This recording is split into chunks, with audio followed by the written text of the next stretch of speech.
Kita langsung bergabung ke Barreskrim Polri untuk mengetahui penetapan tersangka kasus beras oplosan. Hasil produksi, dokumen hasil maintenance, legalitas perusahaan, dokumen izin edar, dokumen sertifikat merek, dokumen standar operasional prosedur, pengendalian ketidaksesuaian produk dan proses, serta dokumen lainnya yang berkaitan dengan perkara.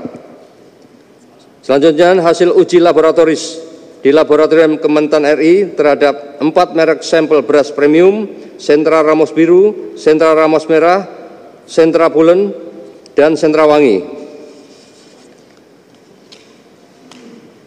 Pasal yang dilanggar, tindak pidana perlindungan konsumen yang dilakukan oleh para tersangka, yaitu melakukan memperdagangkan produk beras yang tidak sesuai dengan standar mutu pada label kemasan sebagaimana dimaksud dalam pasal 62 junto pasal 8 ayat 1 huruf A dan F Undang-Undang Nomor 8 Tahun 99 tentang Perlindungan Konsumen yang berbunyi tidak sesuai dengan janji yang dinyatakan dengan label, etiket keterangan, iklan atau promosi, penjualan barang atau jasa tersebut dan atau pasal 3, pasal 4 dan pasal 5 Undang-Undang Nomor 8 2010 tentang TPPU, tindak pidana pencucian uang. Ancaman hukuman pasal 62 perlindungan konsumen yaitu 5 tahun penjara dan denda 2 miliar rupiah. Sedangkan Undang-Undang TPPU pidana penjara 20 tahun dan denda 10 miliar. Rencana tindak lanjut penyidik setelah dilakukan penetapan tersangka tersebut yaitu melakukan pemanggilan dan pemeriksaan terhadap 3 orang tersangka. Penyidik akan melakukan penyitaan terhadap mesin produksi beras PT FS, melakukan pemeriksaan terhadap ahli korporasi untuk memastikan pertanggungjawaban korporasi PT FS dalam perkara ini dan penetapan korporasi sebagai tersangka. Memohon analisis transaksi keuangan PT FS kepada PPATK dan mempercepat proses penyidikan terhadap 3 perkara yang lain yaitu PT PIM, Toko SJ, dan PT SR.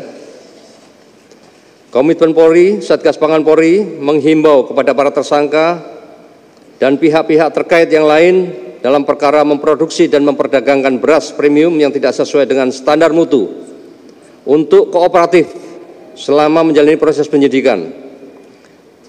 Polri berkomitmen untuk terus melakukan penyelidikan dan penyidikan terhadap segala tindak pidana di bidang pangan, khususnya peredaran beras yang tidak sesuai dengan standar mutu, sebagai tindak lanjut arahan Bapak Presiden Republik Indonesia, Bapak Jenderal TNI Purnawirawan Prabowo Subianto, untuk menindak tegas para pelaku usaha yang melakukan praktek-praktek curang yang merugikan konsumen dan melanggar ketentuan yang berlaku guna menjaga stabilitas pangan nasional.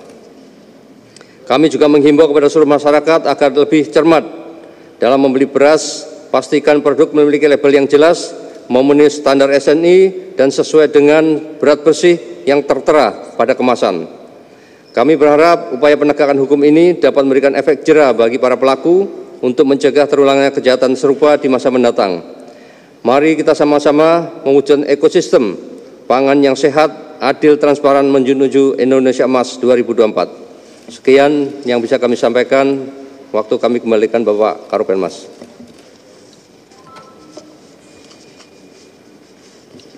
Baik, terima kasih Bapak Direktur. Teman-teman, pada saat kemarin ya Bapak Kapolri juga telah menyampaikan bahwasannya secara hilir dalam proses penindakan atau penegakan hukum telah dilakukan tindakan-tindakan yang sudah disampaikan oleh Pak Direktur. Namun tentunya secara proses hulu, Satgas Pangan juga melakukan tindakan-tindakan preventif yang tentunya melakukan pengawasan dan mengawal kurang lebih 63.688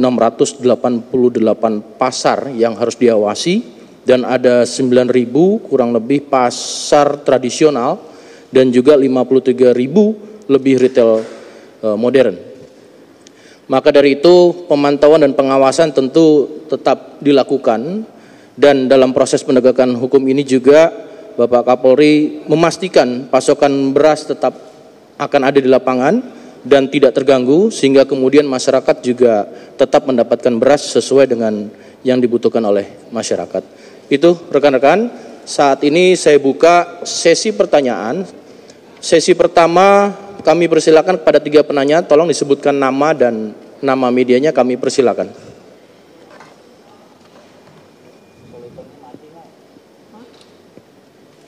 Cukup, rekan-rekan? Mbak Sela, 1, silakan. Pagi Pak, saya Nadia dari Antara. Izin tanya Pak, kan kemarin itu Kapolri menyebut ada PT WPI, terus ada tambahan juga PT SR itu Pak. Jadi maksudnya tuh WPI itu apakah atas perusahaannya PIM itu atau seperti apa Pak? Ada keambiguan dari informasi yang dari konferensi sebelumnya sama yang Pak Kapolri bilang itu. Ya, makasih. 1 pertanyaan Mbak Nadia dari Antara, penegasan terkait dengan nama-nama perusahaan. Kami persilakan kepada Bapak Direktur. Terima kasih Mbak Nadia. PT-PT yang kami sampaikan tadi saat ini dalam proses melengkapi fakta-fakta hukum, memperkuat konstruksi hukumnya. Untuk selanjutnya nanti akan kita rilis